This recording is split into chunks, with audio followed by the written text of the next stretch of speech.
ശ്രീ ഷമി തിലകൻ, താങ്കളെ വിലക്കിയ വിഷയത്തിലേക്ക് ഒന്നുകൂടി വരികയാണെങ്കിൽ, വിലക്ക് എന്നത് താങ്കൾ ഒരു വിരുദ്ധാഭിപ്രായം പരസ്യമായി പറഞ്ഞു എന്നുള്ളതാണ്. അത് കുറച്ച് കാലം മുമ്പുള്ളതായതുകൊണ്ട് ഒന്നുകൂടി അതൊന്ന് വിശദീകരിക്കാമോ? എന്ത് കാര്യം പറഞ്ഞതിനാണ്? അപ്പോൾ താങ്കളെ വിലക്കുന്ന രൂപത്തിലേക്ക് കാര്യങ്ങൾ പോകുമ്പോൾ സംഘടന അതിൻ്റെ കൃത്യമായ ചട്ടങ്ങളിലൂടെ കടന്നു പോയിട്ടാണോ താങ്കളെ വിലക്കിയത്, അതോ ഏകപക്ഷീയമായ തീരുമാനമെടുക്കുകയായിരുന്നു? മാഡം, അത് ഏകപക്ഷീയമാണോ എന്ന് ചോദിച്ചാൽ അല്ല, നിയമപരമാണോ എന്ന് ചോദിച്ചാൽ ആണ്. പക്ഷെ ആ നിയമപരമായിട്ട് അതിനുവേണ്ടി നിയോഗിക്കപ്പെട്ട ആളുകളുടെ നിലവാരം, അല്ലെങ്കിൽ അവരുടെ അതിനുള്ള അവകാശം, അല്ലെങ്കിൽ അവരുടെ ആ ഒരു മെറിറ്റ് എന്താണെന്ന് ചോദിച്ചാൽ ബിഗ് സീറോ. അപ്പോൾ അങ്ങനെയുള്ള ആളുകൾ തീരുമാനിക്കുന്ന ഒരു തീരുമാനത്തിനെ അതൊരു തീരുമാനമായിട്ട് പറയാൻ പറ്റുമോ എന്ന് ചോദിച്ചാൽ അത് എനിക്ക് എന്താണ് പറയാൻ ഒന്നും പറയാനില്ല. കാര്യം അങ്ങനെയുള്ളിടത്ത് പിന്നെ ഞാനും ആലോചിച്ചത് എന്താണ്, എന്നെ വേണ്ടാത്തിടത്ത് ഞാൻ എന്തിനു പോകണം എന്നുള്ള രീതിയിൽ തന്നെയാണ് എൻ്റെ ഒരു കാര്യമെന്ന് പറയുന്നത്. കാര്യം അത് പുതിയ പല സംഭവങ്ങളും എന്താണ് അഡ്മിഷന് ഒരു പൈസ പോലും വേണ്ട എന്ന് പറഞ്ഞതായിട്ടും ഒക്കെ ഇങ്ങനെ പറയുന്നത് കേൾക്കുന്നു. അങ്ങനെ കേൾക്കുമ്പോൾ ഉണ്ടാകുന്ന ഒരു വിഷമം അത്രേ ഉള്ളൂ, അല്ലാതെ വേറൊന്നുമില്ല, സത്യസന്ധമായിട്ട് പറഞ്ഞു. ശ്രീ ഷമി, ഇപ്പോൾ താങ്കളുടെ സഹോദരിയും കഴിഞ്ഞ ദിവസം ചില വെളിപ്പെടുത്തലുകൾ നടത്തിയിരുന്നു. അച്ഛൻ്റെ മരണശേഷം ചെറുപ്പം മുതലേ കാണുന്ന ഒരു താരം അച്ഛനെ വിലക്കിയതുമായി ബന്ധപ്പെട്ടുള്ള കുറ്റബോധത്തിൽ വിളിക്കുന്നു. പിന്നീട് ആ ഫോൺ കോളിൻ്റെ സ്വഭാവം മാറുന്നു, പിന്നെ മെസ്സേജുകളാകുന്നു. ഈ രൂപത്തിലൊക്കെ പ്രവർത്തിക്കുന്നവരാണോ ഈ മേഖലയിലുള്ള പ്രധാനപ്പെട്ട താരങ്ങൾ?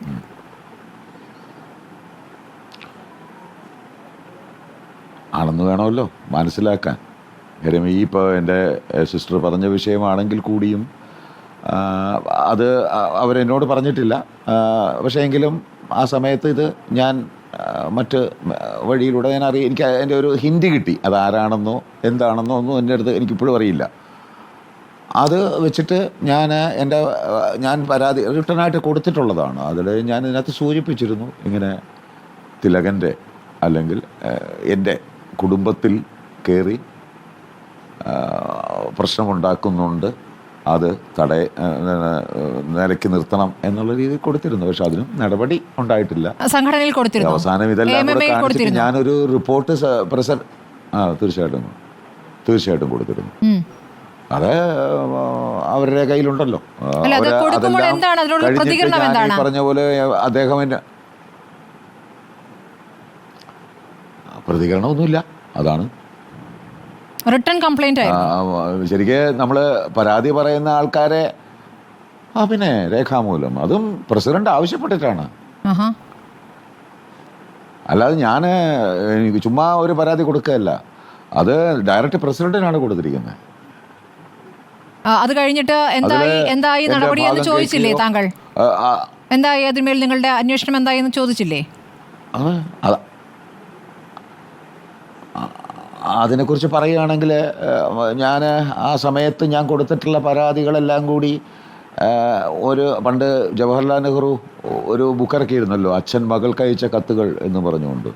അങ്ങനെ വേണമെങ്കിൽ എനിക്ക് ഒരു മകൻ അമ്മയ്ക്ക് അയച്ച കത്തുകൾ എന്ന് പറഞ്ഞുകൊണ്ട് കുറേ ഒരു ബുക്കിറക്കാം. അത്രയ്ക്കുണ്ട്, ഒരു ഗ്രന്ഥം തന്നെ ഇറക്കാം.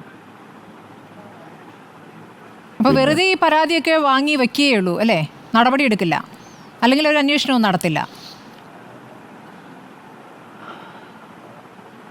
അല്ല, ഈ പരാതി അവർ ഇതിനെക്കുറിച്ച് എന്തെങ്കിലും ഇപ്പോൾ എന്താ എനിക്ക് തോന്നുന്നു പ്രസ്മേറ്റ് ഉണ്ടെന്ന് പറയുന്നു. അങ്ങനെയാണെങ്കിൽ നിങ്ങൾക്ക് ഈ വിഷയമൊക്കെ ചോദിക്കാമല്ലോ, അവരെന്തായി എന്നുള്ള ചോദിക്കും. അപ്പോൾ അവർ പറയുന്ന മറുപടിയൊക്കെ വെച്ചിട്ട് ഞാൻ മറുപടി പറയാതിരിക്കില്ല. ആ പരാതിയൊക്കെ എന്തായി, അതിനെ എന്തിൻ്റെ പുറത്താണ് എനിക്ക് ഷോക്കോസ് നോട്ടീസ് തന്നിരിക്കുന്നത്, ആ ഷോക്കോസ് നോട്ടീസിലെ കാര്യങ്ങൾ എന്തൊക്കെയാണ്, അതിന് ഷമി തിലകൻ മറുപടി തന്നോ? ഞാൻ മറുപടി തന്നില്ല എന്ന് പറഞ്ഞാണ് എനിക്ക് പുറത്താക്കിയത്. ഞാൻ word by word, sentence by sentence, paragraph by paragraph ഞാൻ മറുപടി കൊടുത്തിട്ടുണ്ട്. അച്ഛനും കൊടുത്തിട്ടുണ്ട്, എൻ്റെ കയ്യിലുണ്ട് അച്ഛനും കൊടുത്ത്. എന്തുകൊണ്ടായിരിക്കും ഷമി തിലകൻ, അച്ഛൻ തിലകന് താങ്കൾക്ക് സിനിമാ മേഖലയിൽ ഇല്ലാതിരുന്നിട്ട് കൂടി താങ്കളുടെ സഹോദരിക്ക് ഇങ്ങനെ ഒരു കുടുംബത്തിലെ 3 പേർക്ക് ദുരനുഭവം ഉണ്ടാവുകയാണ്, എന്തുകൊണ്ടായിരിക്കും തിലകനോടുള്ള ഒരു വൈരാഗ്യത്തിൻ്റെ തുടർച്ച എന്നാണോ കാണേണ്ടത്?